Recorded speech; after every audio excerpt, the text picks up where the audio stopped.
everyone. Hi, this is Yukti Raj Kishore. I'm a breath coach and I'm truly grateful being here on a Manali Kaisdhar trek.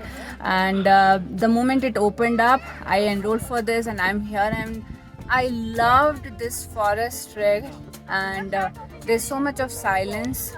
When we are here on these treks, what I have realized is we are here not to just conquer the mountains or just here to chill or unwind. There is more about connecting to our inner self, aligning our body, mind and breath, and connecting to the nature element. We have wonderful, beautiful night hikes with Abhishek. He has guided us throughout, very gentle, very sweet person, and very caring also.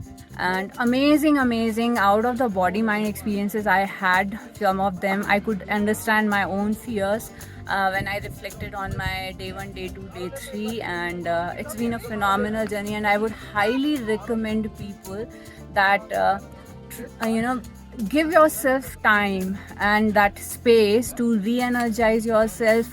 Come on these treks and connect to yourself, and of course connect to the people around that we also miss many times. So thank you all, take care, stay blessed. This is Yukti Raj Kishore signing off.